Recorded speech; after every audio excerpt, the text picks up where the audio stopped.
Hello guys, I think we are live again. What I was trying to do with this little test was to get rid of the black lines. On my screen I don't see them, but on the live stream screen, I can see the black lines are still on the side of the screen there, so that's pretty annoying there. I had changed the settings in the little OBS thing that kind of streams the pictures to the YouTube, but that doesn't seem to have worked. How can I change it in here? Let me see.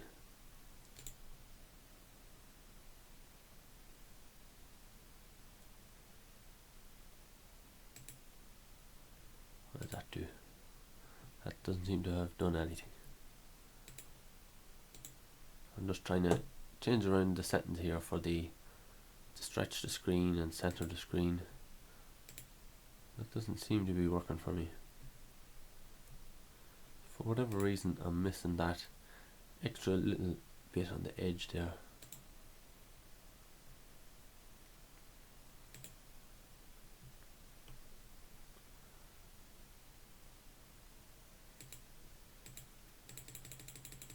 Or can I up the width of the screen itself? See what that does.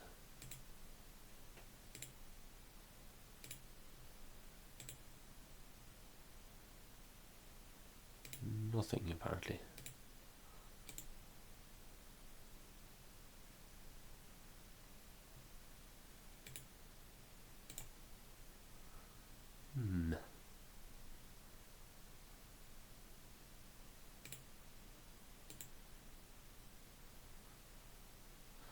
Okay, well, it doesn't look like I'm going to be able to get rid of those black lines in this video anyway.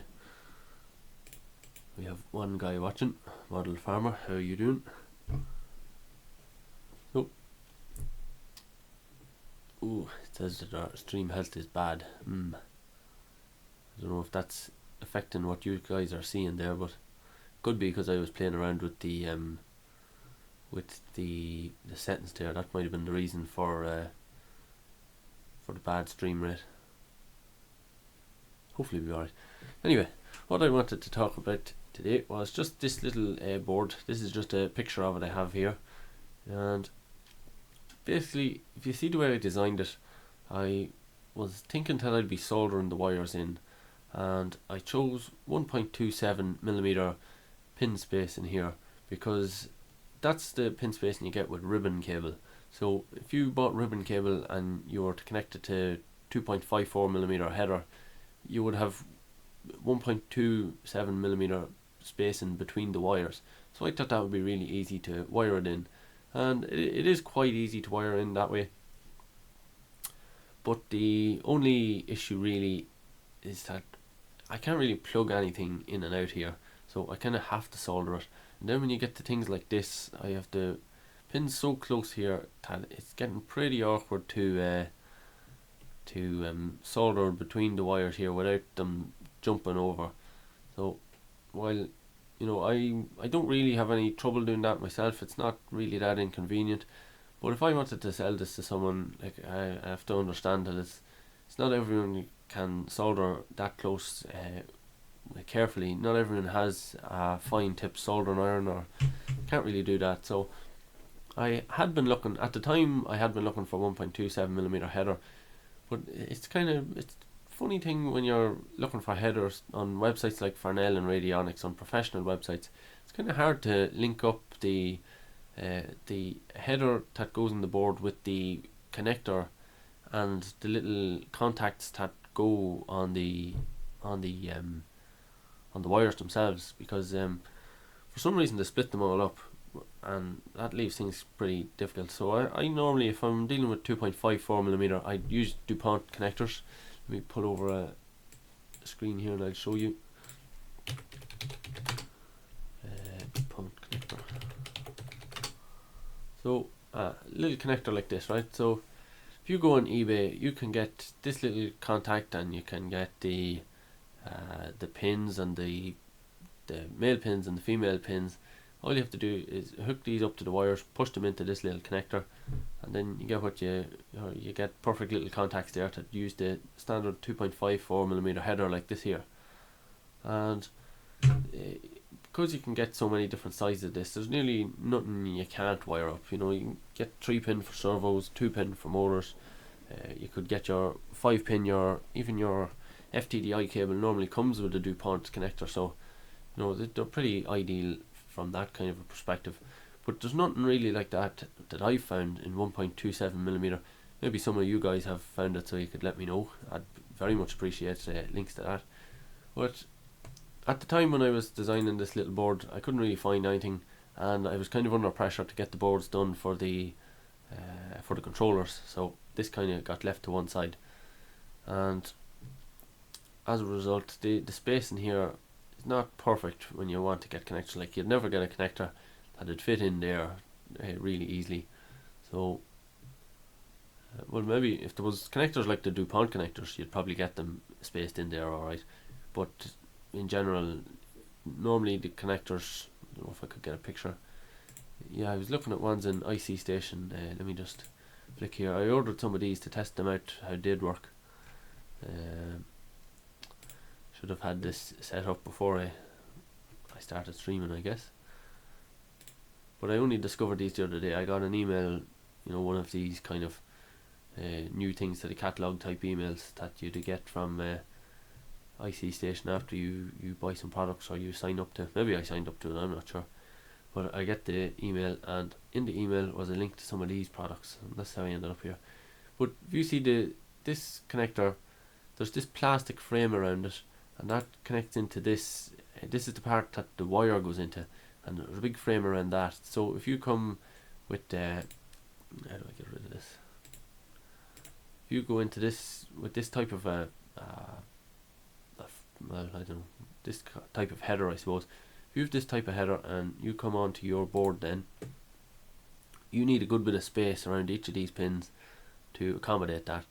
So I've ordered them pins there from IC Station, and I'm going to try them out on the tractor control board. The benefit is, obviously, you can plug these in and out. That's going to make things really simple when it comes to making a tractor, or we'll say if I wanted to test a tractor, I could just have all these things wired up, plug in a board and plug it out. I could have a board all the time set up for testing purposes, and that way I could just immediately test a tractor without having to fully assemble it. Because at the minute, if I want to test out my control board, I basically have to wire the whole tractor, and that's not always that convenient. A few more guys watching there.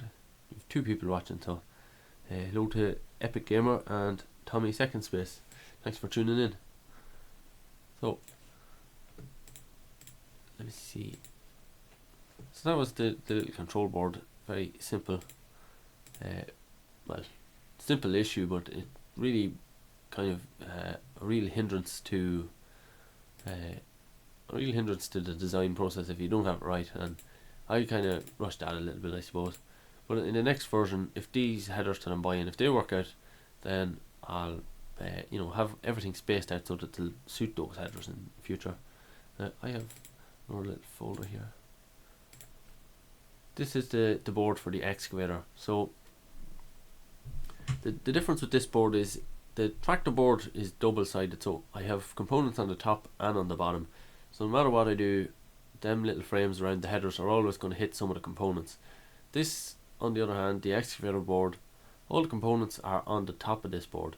So what I could easily do with this one is just flip it up, put the header on the bottom side, and immediately I can use all of these excavator boards as plug and play boards. I can use them for testing. Now, I'm saying excavator boards, but really all it is you have 3 motor drivers on this board. You have only 1 motor driver on the other. So we could be controlling a combine harvester or any vehicle really that would need this many contacts, maybe even some type of complicated trailer, or you could control your diorama from a little board like that. You have your, say you had a little quarry and you had conveyor belts going and you wanted everything to be controlled in a certain sequence. You could set it all up here. You'd be able to control 6 motors. So maybe you have a conveyor and you have a trommel wheel, or a couple of conveyors, a couple of trommel wheels, different things like that, or maybe a little gate. You can automatically rise in and shut and gate for when your vehicles drive up to it. You have your digital pins there, so you could maybe use an infrared detector to detect your tractor coming up, and then raise your gate with another pin. Maybe it has a servo, so you could control it that way. And the motor drivers, you could just use them for your trommels and that. You could maybe detect when a tractor drops in or reverses a trailer in under a silo, I suppose, and then you could have your little board delay for like 10 seconds and then start the motor to fill it.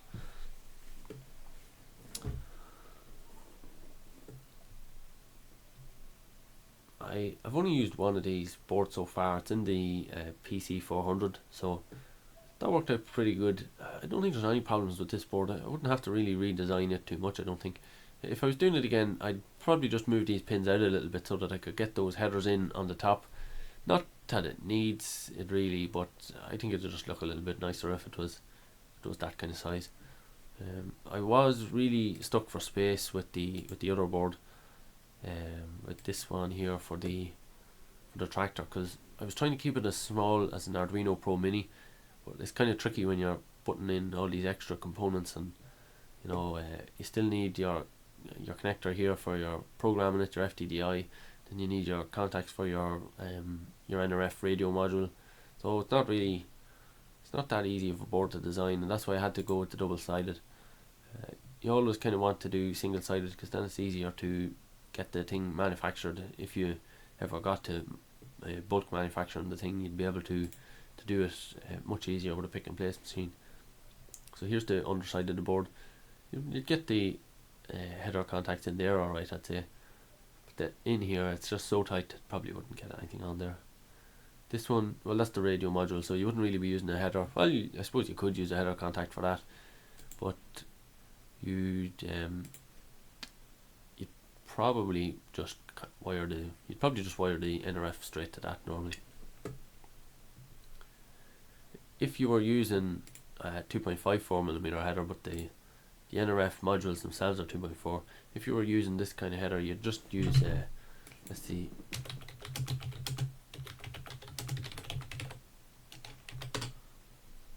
So you'd have like this.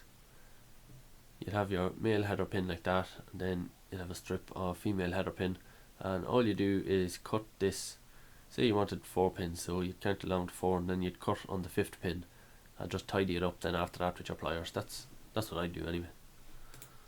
So we have 3 people watching. Has anyone any questions? I probably have about 10 minutes till I could keep going for if people want to ask any questions.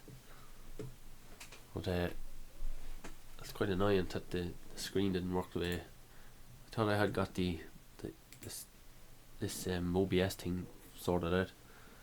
I have ordered a little board that should be able to take the HDMI output from my DSLR camera and show it up on the screen here, so we'll be able to do some proper videos. And I have a few ideas, like I have a little thing there for it's an amplifier. So I'm after doing a video that another thing actually from IC Station. They sent in a what the hell is it? It's like a little MP3 control board. You plug in your memory stick and it can just read the MP3s off it. It's kind of like a radio, but it's just a little module to test. But it has no audio amplifier. About 2 years ago I bought a little kit for an audio amplifier just because I wanted to play around with I made a signal generator at the time, and I wanted to boost the little what do you call it? I wanted to boost the little sine waves and square waves that I got. I wanted to put them through the amplifier and see what kind of sound we could get then playing it through a proper speaker, just to see what it was like. But I never got around to it. This was about 2 years ago, and the kit has sat there since, and I meant to do that on the channel and never did it. So that was something I was thinking of maybe doing in a live video. to be other things. I had another idea, like I don't know if people would be interested in seeing me take like an old Lego model and putting LEDs and wiring that up to be RC, like I'd have old you'd be talking like 20-year-old Lego digger that, you know, maybe if we wired it up, might be interesting to see it. Well, I suppose I'd have to 3D print parts for servos and stuff like that, but it has a little pneumatic thing. Maybe we'd be able to do something to drive the pneumatic pumps. I'm not really sure. It's just an idea, because I noticed the Lego was probably about 3mm holes, I'd say, so you'd get pretty good LEDs into it very easily. So I thought it'd look really cool from an LED point of view. Whether we'd get it fully RC or not, I don't know. But that was another idea. I thought maybe something might be interesting to do on the live channels, where you can get flashing LEDs. I don't know, I see Cornish there. I don't know where you'd get LEDs that flash themselves. I know there's some people who supply the kind of the top hat LEDs on German websites, but I'm not 100% certain. Closest I done, like I have a little 555 timer board, so you've probably seen it on, what did I use it on? I used it on the Control 32 John Deere. Let me see if I pull it up on YouTube here.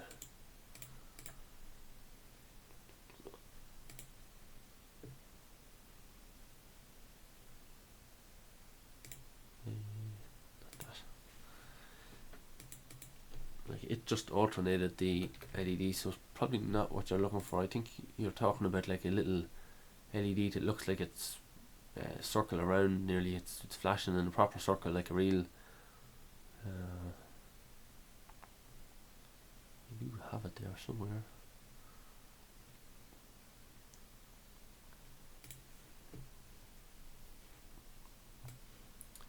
Let me see if you.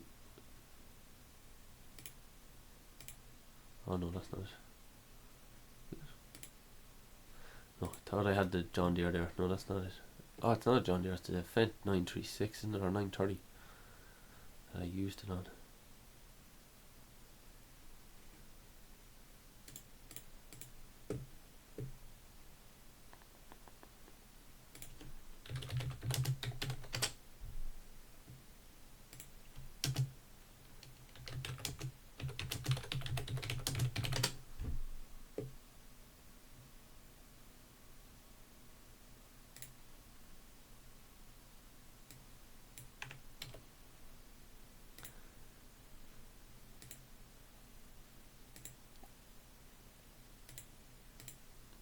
I have it now. I'm just trying to figure out how to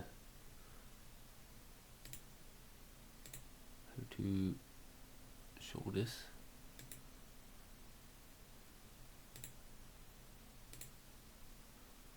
Okay, well, the name of the video is adding work lights and beacons to a CQ Control 32 tractor. And you see I have it in there. It's the little board that I designed. I got it made with the last batch from that I had the controllers with, so I got that little board made there. It's just a 555 timer, and all it does is flash the two lights independently. So I go to here. So that's all my little board does. Flashes back and forward, and that's the. You could do the same thing with an Arduino, and you could kind of work. You could kind of. You could make it kind of dim. What am I trying to say? Like, instead of the light just flashing on and off, you could have it dim slowly and come bright again slowly. Or, well, I suppose it wouldn't look right, but maybe you could adjust how it flashed if you had a proper microcontroller.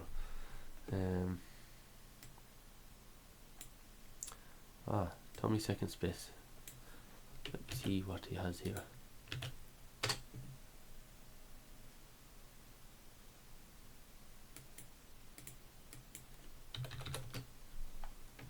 You have a little suggestion there.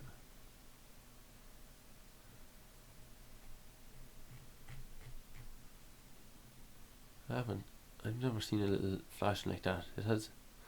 Let me see. Here's a suggestion from Tommy Second Space here. It looks like a little LED that automatically flashes. I've never seen that before. That's interesting. I'll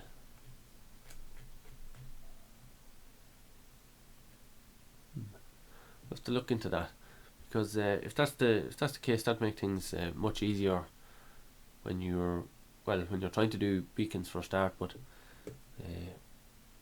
you know, it can be difficult enough to get the flashing the way you want it.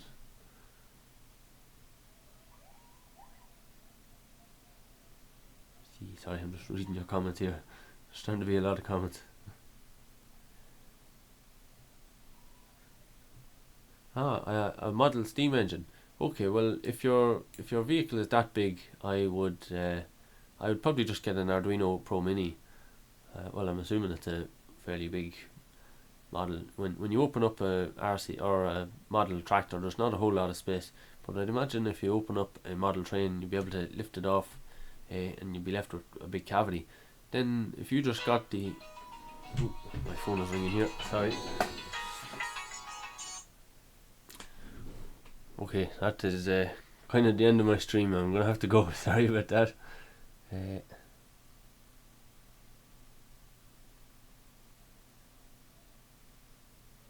Okay, I'll end the stream there. Thanks very much for watching. I'll take a look at your comments, and I'll post a comment in the below the video maybe, and let you know if I can think of anything else on the way.